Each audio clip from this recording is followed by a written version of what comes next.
When that happened, he just couldn't get himself together again. How many of you heard that about a friend, a family member? You see, trauma doesn't just hurt you in the moment. It reorganizes your entire internal world. It changes how you interpret danger, how you trust people, how you talk yourself when no one's listening. And the most dangerous part, it convinces you that the version of you, shaped by pain, is the real you. That hypervigilance, had it. That emotional shutdown, yes.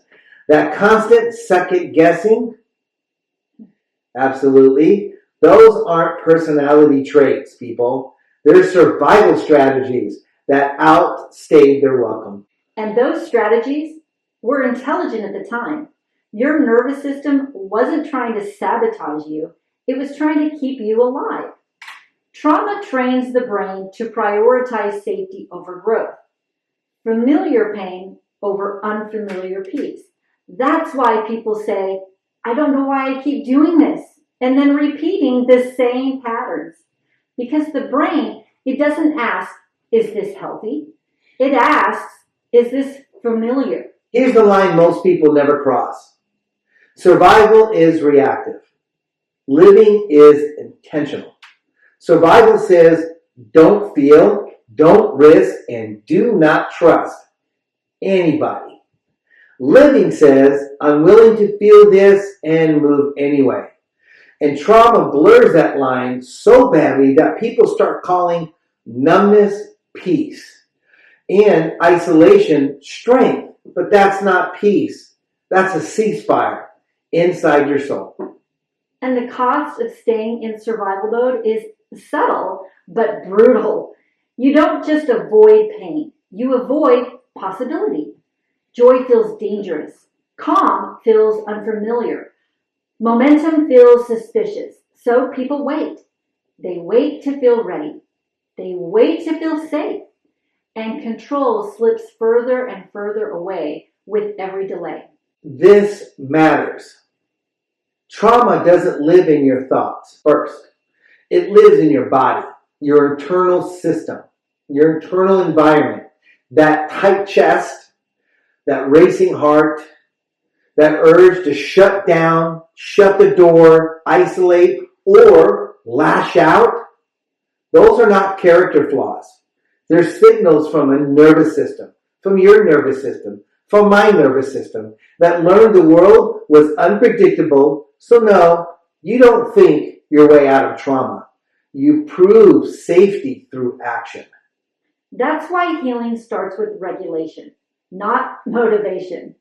Simple things, breathing when you want to freeze, moving your body when it wants to collapse, creating structure when chaos feels familiar. Every regulated movement tells your nervous system, we're not back there anymore.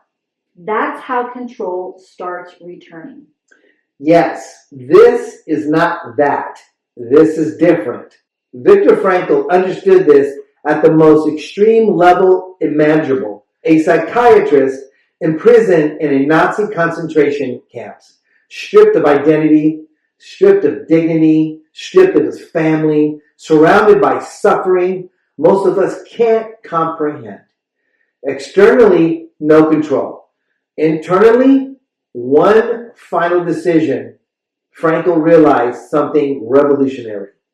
Even when you can't control your circumstances, you can still choose your response to them. We've all heard that. How many of you have heard that and just moved on?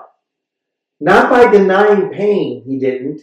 Not by pretending it didn't matter, but by refusing to let his suffering be meaningless. That choice of meaning kept him human in the inhuman place. Taking back control isn't dramatic. It doesn't look like a movie montage. It looks like consistency when no one is watching. It's choosing the next right action when your emotions are screaming for escape. Control comes back through evidence. You don't regain confidence by affirming it.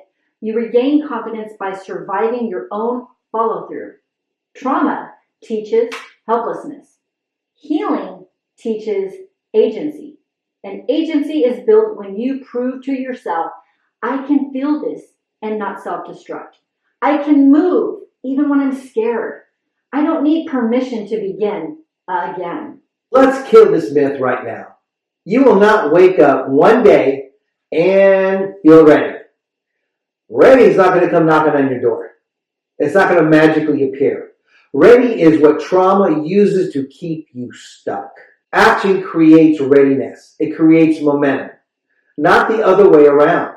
Every time you wait for that fear to just disappear, you teach it that it's in charge. You give it power. Courage after trauma isn't loud. It's quiet. It's shaky. It's often very invisible, but it shows up anyway. And every time it does, your nervous system recalibrates itself. Healing isn't about loving yourself more. It's about trusting yourself again. Trusting that you'll act in your own best interest. Trusting that you won't abandon yourself when things get uncomfortable. That trust is earned through behavior.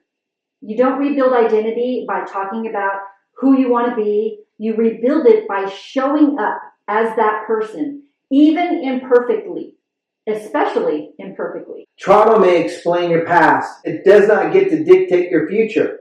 What happened to you matters. It does. But what it does not get is the final word unless you give it. That voice that says, this is just who I am now, that's just simply not true. It's not. That's fear protecting the old ground, staying safe. You are not behind.